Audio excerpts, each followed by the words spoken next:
St. Peters is a small incorporated village located on Cape Breton Island in Richmond County, Nova Scotia, Canada. This village is located on a narrow isthmus which separates the southern end of Brasdor Lake, known as St. Peters Inlet to the north from St. Peters Bay on the Atlantic Ocean to the south.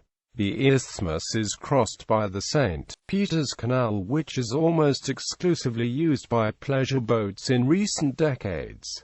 It is home to Battery Provincial Park. This park is situated on a hillside overlooking St. Peters Bay adjacent to the St. Peters Canal National Historic Site. Its entrance is on the east side of the bridge at the canal. Battery features a small saltwater beach, an interpretive display, picnic area with ocean frontage, and 3 kilometers (1.8 millimeters) of hiking trails. St. Peters is also located on Trunk 4, one of the province's trunker secondary highways. An expressway, Highway 104, is scheduled to be extended from its present terminus several kilometers west of St. Peters to Sydney. When this occurs, Highway 104 will carry the Trans-Canada Highway designation on Cape Breton Island, for which Highway 105 is now designated. The Nicholas Dennis Museum is located in the village, but is only open in the summer. St. Peters used to be served by Canadian National Railway's branch line, which was abandoned in the early 1980s. History. French colony. St. Peters is one of North America's oldest European establishments. Prior to the arrival of the French, it was a Portuguese trading and fishing post named Santo Pedro in the 16th century. It was abandoned by Portugal in the early 17th century, and taken over by France in the 1630s when a small fortified settlement named St. Pierre was built by merchants from La Rochelle, France on the isthmus.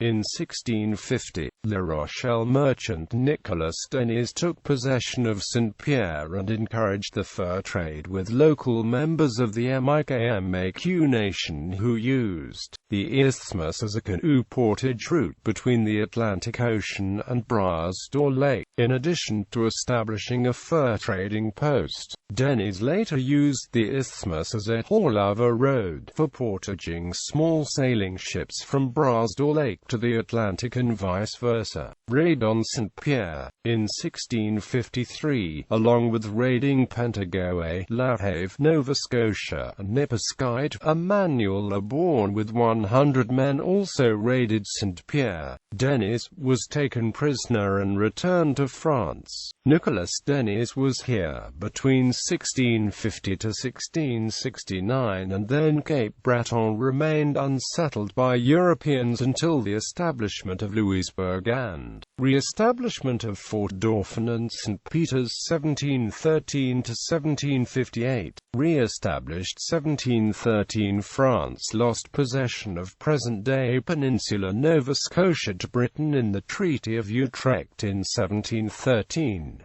France began moving some Acadian colonists to Isle Royale to populate this remaining outpost of French Acadia. Port Toulouse, named after Louis Alexandre, Count of Toulouse, was created by Jean-Baptiste Turtle de Rouville near the 17th century location of the fortified community of St. Pierre as a logistics base and supply center for the fortress of Louisbourg. To protect Port Toulouse, Rouville built another fortification on the shore called Point Jérôme. A colonial military officer of New France, Rouville is best known in North America for leading the raid on Deerfield, province of Massachusetts Bay on the 29th of February 1704, and was widely reviled by the settlers of New England for his tactics of raiding poorly defended settlements. Along with St. Pierre, the French also established Fort St. Anne at present-day English Town as the other garrison on Isle Royale to support the fortress of Louisbourg.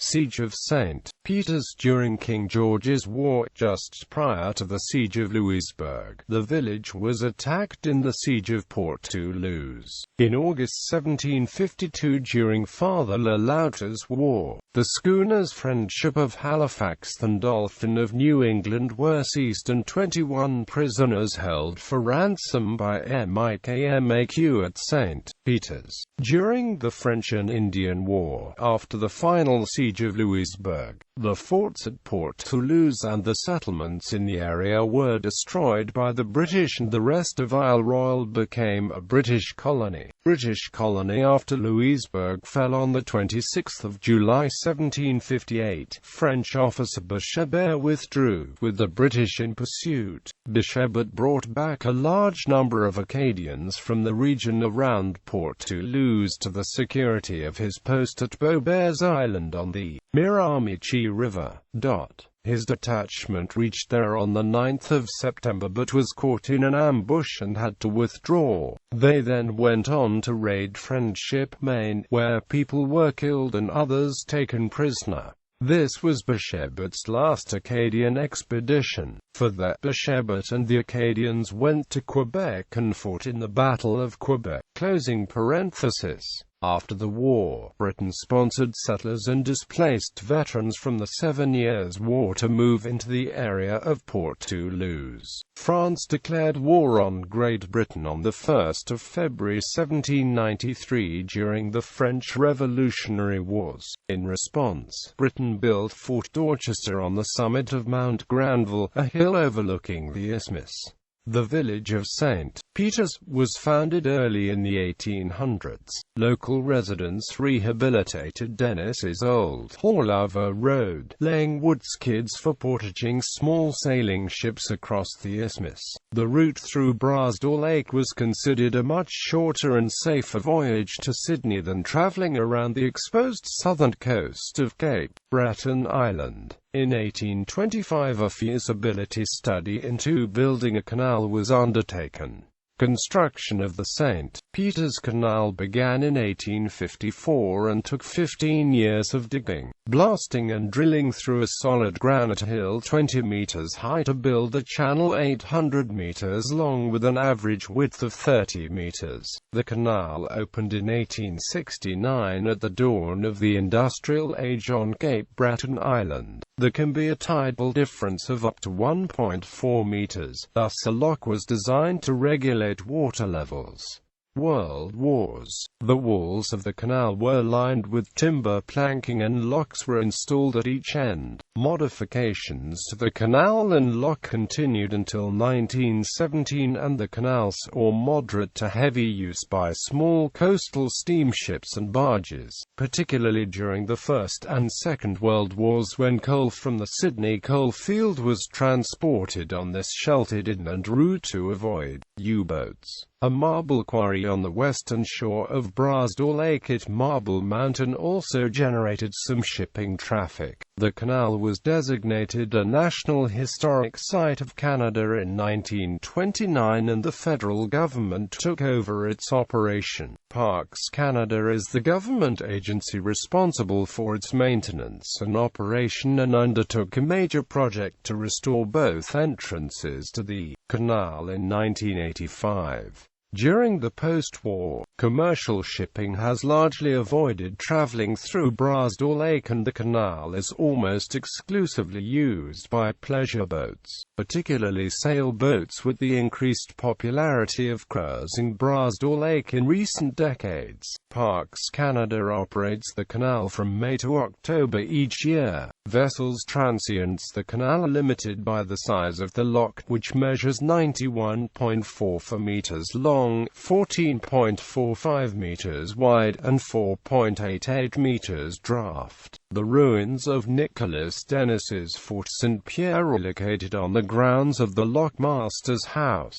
and the ruins of Fort Dorchester are located on Mount Granville, which overlooks the Atlantic approach to the canal. Heritage Designations St. Peters contains two National Historic Sites of Canada, the St. Peters National Historic Site, covering the archaeological remains of Fort St. Pierre and Port Toulouse, and the St. Peters Canal National Historic Site of Canada.